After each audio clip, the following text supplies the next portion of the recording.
इसके कम से कम एक ट्राली कम से कम नुकसान हुआ है। वो बहुत बड़ा बाग है, वो लंबा कारोबार है, फिर हमारा तो बहुत नुकसान हुआ है। कितना आम गिर गया होगा पहले की अपेक्षा इस बार? कितने? कम से कम एक ट्राली। एक ट्राली।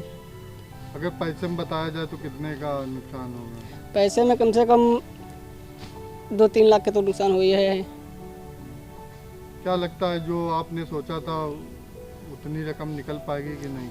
अब तो मुश्किल है, देखो फिर। कब से बीन रहे हैं आम? सुबह से 6 बजे से बीन हैं। अभी तक कितने घंटे हो गए बीनते हुए? 6-7 घंटे तो होंगे। वो अभी बीन ही रहे हैं, अभी बहुत बाकी बीनने का। ये लगभग जो है 10 बीघे का बाग है। और इसमें जो है आंधी कल आई, बहुत ज़्यादा नुकसान हुआ। और जो हमारी लागत लगी है वो लागत उम्मीद नहीं है कि आ पाएगी। और मंडी में जो आम इस समय बिक्री पर है तो 5 रुपये किलो बिक्री प्रति जो है महंगा जा रहा है।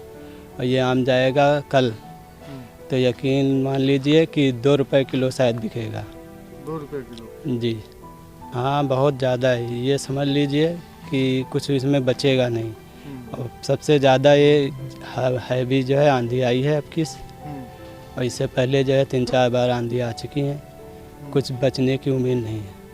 तो सरकार से कुछ अपील मदद की करते हैं क्या? कुछ सरकार से यही है उम्मीद कि जो है मंडी अगर चालू की जाए, आम यहाँ से जो है बाहर सप्लाई हो पाए तो शायद जो है कुछ किसानों को जो है कुछ फ़ायदा हो सकता है।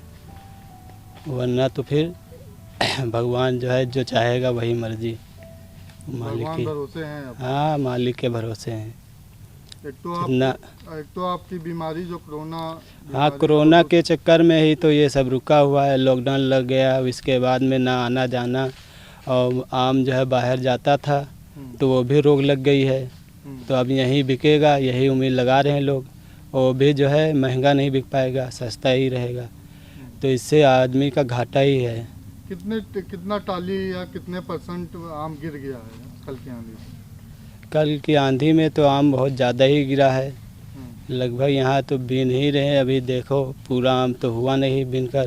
तब भी तो कितना बीन चुके हैं आप तब सुबह? अरे बीन चुके हैं, मान चलो कि 10-15 कट्टी हो गया है यहाँ।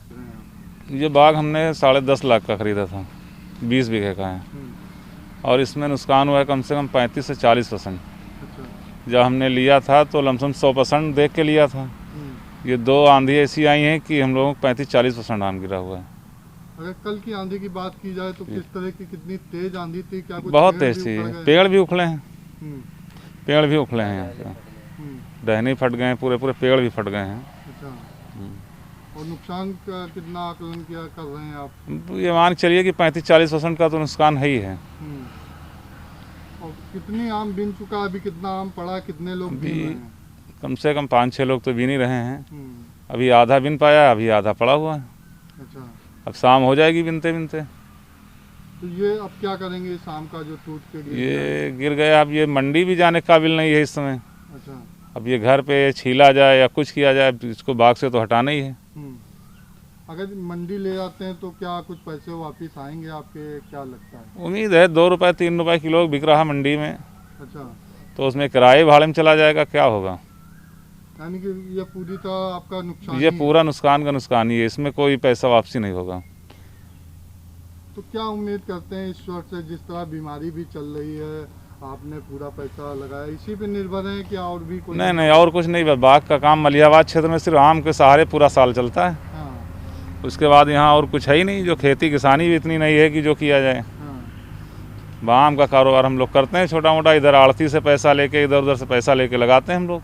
तो क्या मानते हैं कर्ज भी लिया है? जी। तो कर्ज निकालना मुश्किल हो जाएगा? निकालना तो मुश्किल हो जाएगा। अब ये चाहिए कि अब सरकार यहाँ जो है हम लोगों को भी कुछ ना कुछ ख्याल करे, मदद करना चाहिए सरकार को। कितना कर्ज लिया है इस बाग को आप खरीदने? इस बाग में कम से कम हमने लिया है 7 लाख रुपए। तो क्या लग रहा है अगर सही आपको रेट या सही माल नहीं पहुंचा तो क्या स्थिति आगे की देख रहे हैं? स्थिति आगे की क्या खराबी दिख रही, क्योंकि लॉकडाउन चल रहा है, मंडी खुल नहीं रही हैं। घंटे 2 घंटे के लिए मंडी खुल नहीं, उसमें माल कहाँ और ना रेट मिल पाएंगे। वो जब बाहर कहीं माल ही नहीं जा पाएगा तो रेट कहाँ से मिलेगा? तो अगर पैसा आप जिसका लिए हैं उसको वापस नहीं करेंगे तो फिर क्या होगा? तो वो हम लोगों को तंग करेंगे। अब जैसा भी होगा वैसा करना तो पड़ेगा। यही बस सरकार से गुजारिश है कि शायद कुछ हम लोगों की भी मदद करें। जिनका नुकसान हुआ उनको जिनका नुकसान हुआ है कुछ ना कुछ तो मदद करना ही चाहिए, सरकार को सोचना भी चाहिए। इसी पे बाल बच्चे पूरा साल बस पूरा साल का खर्चा इसी पे, पूरे परिवार का और सब कुछ इसी से है हम लोगों का। परिवार में कितने लोग हैं आप? परिवार में 5 बच्चे हैं और हम वाइफ ख़त्म हो चुकी थी। तो सब पूरा इसी पे आप निर्भर हैं? जी। अगर ये पैसा नहीं वापस आता है तो कहाँ आप अपनी स्थिति को कहाँ देख रहे हैं साल भर में? साल भर में क्या परेशानी है, खुशामद दरामद करे, जो भी जैसे गुंजाइश मिले या छूट मिले, जो भी मिले, या जिनका पैसा है अब की साल नहीं तो अगले साल अगर वो छोड़ेंगे तो देंगे टाइम तो 1 साल बाद अदा किया जाएगा कहीं से। मगर पूरी तरह बर्बाद हो, पूरी तरीके से बर्बाद है, इसमें पैसा तो आना नहीं, आधा पैसा तो हर कीमत पे जाना ही जाना है। तो ईश्वर से कुछ प्रार्थना करना चाहते हैं? अरे हम तो यही रहेंगे कि ऊपर वाला जो कर रहा है ये बीमारी भी दूर करे, ख़त्म करे, और ये आंधी तूफान और ओला जो गिर रहे हैं पत्थर उत्थर, इससे भी बचाएं। बस यही प्रार्थना है सबकी। बस इसमें और भी जो मलियाबाद के किसान सब हैं उनको थोड़ा सा, बस हम तो यही चाहेंगे कि ऊपर वाला सबको मदद करे और यहाँ की सरकार को भी सबकी मदद करनी चाहिए। कितना ये बेल्ट में कितने % लोग ये आम की खेती पे ही निर्भर हैं? ये मान के चलिए लमसम 90% तो मलियाबाद की जनता ये आम के ऊपर है ही है। पूरे मलियाबाद क्षेत्र की 90% के ऊपर आम के ही काम पे है। तो पूरा क्षेत्र सभी के ऊपर परेशानी है ये।